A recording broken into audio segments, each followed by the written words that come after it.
जय हिंद दोस्तों, the Chronicle post में आपका स्वागत है। आज के वीडियो में हम बात करने वाले हैं टाटा कैस्ट्रॉल को लेकर। तो चलिए वीडियो को शुरू करते हैं। दोस्तों, जैसा कि हम सभी जानते हैं कि टाटा एडवांस सिस्टम्स और डीआरडीओ ने ज्वाइंट वेंचर में वैप यानी कि व्हील्ड आर्मर प्लेटफॉर्म का निर्माण किया है, जिसे हम टाटा कैस्ट्रॉल के नाम से भी जानते हैं, जिसे टाटा ने हमारे आर्मी पर्सनल्स को एक जगह से दूसरी जगह तक सेफली लाने ले जाने के लिए तैयार किया है। और टाटा कैस्ट्रॉल को सेना के द्वारा टेस्ट भी किया गया है और इन टेस्ट से आए रिजल्ट से सेना खुश भी थी। इसलिए एक शॉर्ट नंबर में टाटा कैस्ट्रॉल भारतीय सेना द्वारा इस्तेमाल किया जा रहा था और आशा थी कि ऑलमोस्ट 500 या 530 के आसपास के नंबर में भारतीय सेना के द्वारा इन्हें इंडक्ट कर लिया जाएगा, क्योंकि भारतीय सेना में 530 इन्फेंट्री कॉम्बैट व्हीकल की रिक्वायरमेंट है, जिसके लिए टाटा कैस्ट्रॉल को ऑफेंसिव कैपेबिलिटी देने के लिए इसमें एक mobile gun system, anti tank guided missile और 105 mm की गन लगाई जानी थी,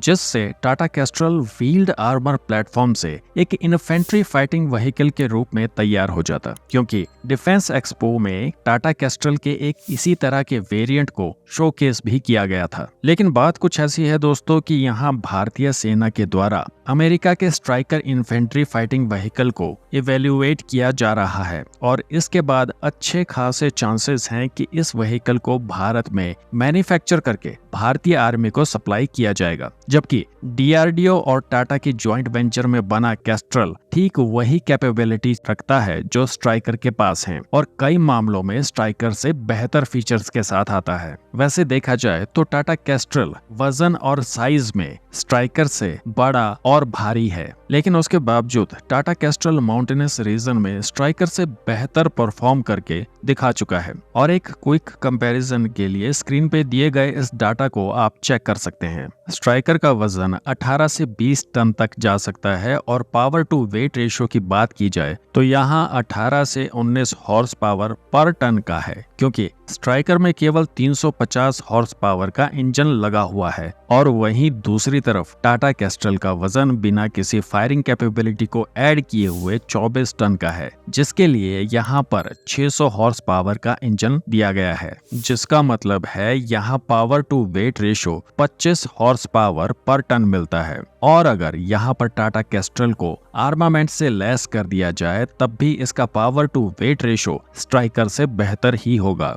और दूसरी सबसे खास बात दोस्तों, इन व्हीकल्स को मोस्ट प्रोबेबली लद्दाख में भारत चीन बॉर्डर पर डिप्लॉय किया जाएगा और इस बॉर्डर पर बहुत सारी झीलें हैं जिन्हें स्ट्राइकर द्वारा ट्रेवल नहीं किया जा सकता, क्योंकि इसमें एम्फीबियस कैपेबिलिटी मौजूद नहीं है। और वहीं दूसरी तरफ हमारे कैस्ट्रॉल में ये कैपेबिलिटी मौजूद है। एम्फीबियस कैपेबिलिटी का मतलब है दोस्तों जिसमें एक व्हीकल पानी के अंदर तैरता हुआ ट्रेवल कर सकता है। जब टाटा कैस्ट्रॉल में स्ट्राइकर से ज्यादा पावर है और एम्फीबियस कैपेबिलिटी भी है तो फिर स्ट्राइकर क्यों? इस पर भारतीय सेना का कहना है कि स्ट्राइकर को इन्फेंट्री फाइटिंग व्हीकल के तौर पर लिया जा रहा है और वहीं टाटा कैस्ट्रॉल को आर्मर्ड पर्सनल कैरियर के तौर पर देखा जा रहा है, जिसका मतलब है दोस्तों कि सेना इन दोनों ही व्हीकल्स को इंडक्ट करने के बारे में सोच रही है। लेकिन सवाल ये उठता है कि जब टाटा कैस्ट्रॉल एक आर्मर्ड पर्सनल कैरियर और इन्फेंट्री फाइटिंग व्हीकल के रूप में काम कर सकता है तो फिर स्ट्राइकर क्यों?